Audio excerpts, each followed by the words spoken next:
South Africa is a diverse nation with a history of racial injustice.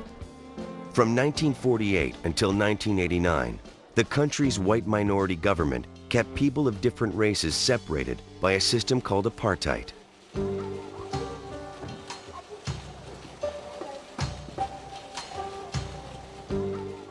A young lawyer named Nelson Mandela and members of the African National Congress fought against apartheid and the South African government's oppression of black South Africans, largely through non-violent protest.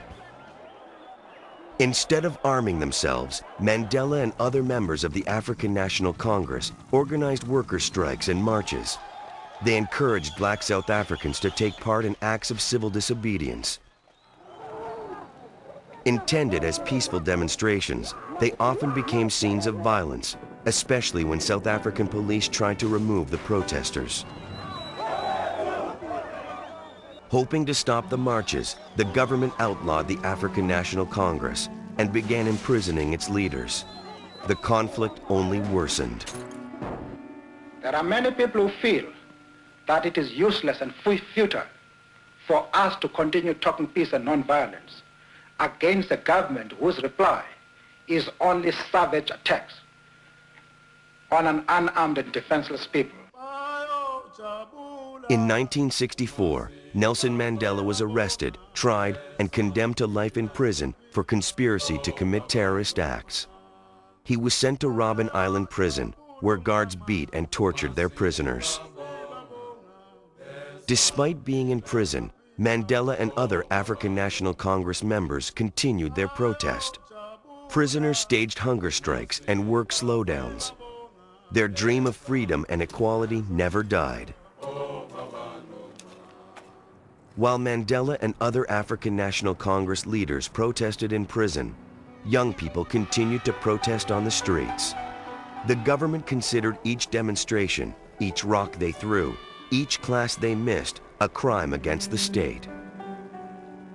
Thousands of people were killed in confrontations with the South African police and military. Their deaths brought world attention to the horrors of apartheid. But government forces did not commit all the killings.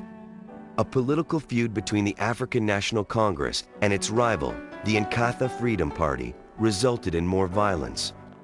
The feud resulted in the deaths of some 15,000 people in the 1980s and 90s. In the late 1980s, protests for the release of Nelson Mandela and the end of apartheid intensified.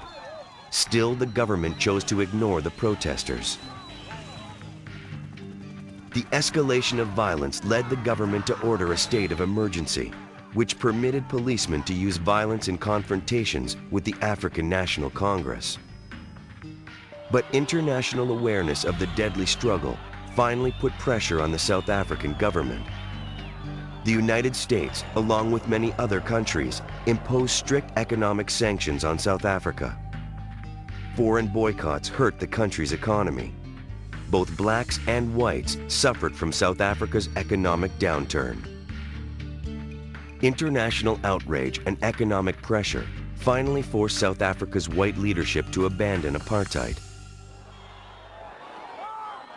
In 1989, the South African government officially ended apartheid and lifted the ban on the African National Congress.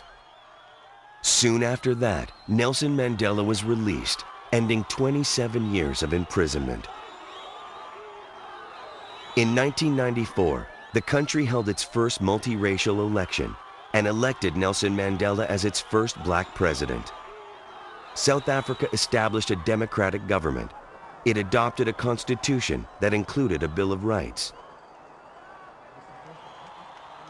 The end of apartheid has opened up many opportunities for black South Africans. For the first time in 300 years, black South Africans have political power. They are free to move, work, and live wherever they choose. But for many, quality of life has not improved. President Nelson Mandela promised jobs, better housing, and better schools for all South Africans. But despite his promise, more than 1/3 of black South Africans continue to live at or below the poverty line. And poverty is not the only thing that black South Africans must cope with. The memories of apartheid are difficult to forget and even harder to forgive. It has been difficult for South Africans to erase the impact of their past. Even today, unemployment, crime, and a wide gap between rich and poor continue to threaten South Africa's democracy. But even with all of its problems, South Africa's long struggle against apartheid has brought the country many successes. Nelson Mandela gave South Africans a fresh start and the opportunity to live as free people. Only time will tell if new opportunities will bring success to all South Africans.